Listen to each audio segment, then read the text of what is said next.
One of the most important shortcuts in global trade has a secret weakness almost nobody thinks about. It doesn't run on the sea. It runs on rain. The Panama Canal lifts the world's biggest ships up and over a mountain range using fresh water from a lake in the clouds. And in 2023, the rain stopped, and the whole planet's shipping felt it. This is what happens when a choke point depends on the weather. First, the stakes. About 5% of all the world's seaborne trade passes through Panama, and for the United States it's far more, roughly 40% of all U.S. container traffic.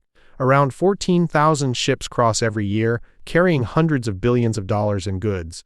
This thin cut through the jungle is one of the arteries of the global economy. But here's the part almost no one knows.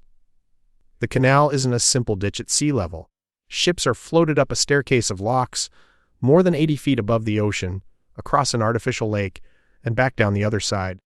And every single crossing drains an astonishing amount of fresh water out to sea, around 52 million gallons per ship, all of it from one rainfall-fed reservoir, Gatun Lake, which also happens to supply drinking water to Panama's cities.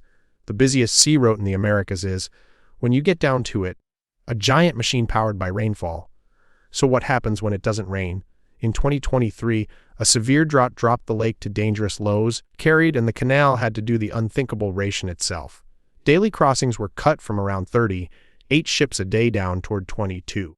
Ships were ordered to carry less cargo so they'd float higher, and a queue built up, desperate to skip the line. One company paid almost $4 million for a single slot on top of the normal fee, while other ships waited more than 30 days at anchor.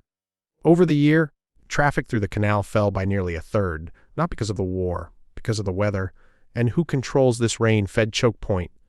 Since 1999, it's been run by Panama itself through the Panama Canal Authority.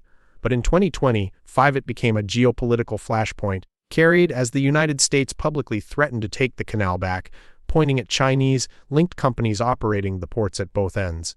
Suddenly a question of rainfall became a question of superpowers, and the alternatives are brutal. Ships that can't cross have to sail around the bottom of South America or all the way around Africa, adding up to 10,000 miles, 2 weeks, and $1 million or $2 million in extra fuel to a single voyage. There is no quick way around Panama. So picture it seizing up again, only worse in a hotter, drier future. We don't even have to imagine it because we just watched the preview. A few months of low rainfall reordered global supply chains, spiked shipping costs, and sent the world's largest vessels scrambling for slots and detours. The greatest threat to one of the arteries of global trade isn't a navy or a missile. It's the sky failing to deliver rain. A 50-mile cut through the jungle, kept full by the clouds above it, quietly sets the price of moving goods across half the world for exactly as long as it keeps raining.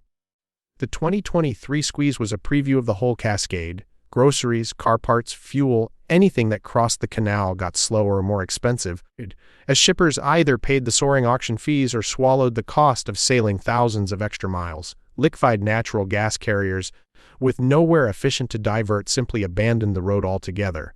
And the deeper danger is that the threat is structural, not a one-off. A warming climate makes the droughts that drain Gatun Lake more frequent and more severe. Panama knows it, which is why it's racing to build a whole new dam on the Rio Indio to feed the lake more water.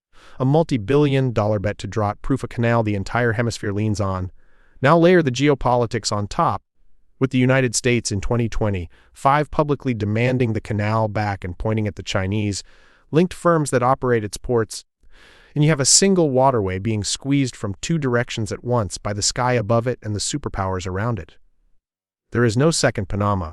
The only alternatives are longer, costlier, and slower, which is precisely why a 50-mile ditch kept full by rain can set the price of goods on shelves an ocean away.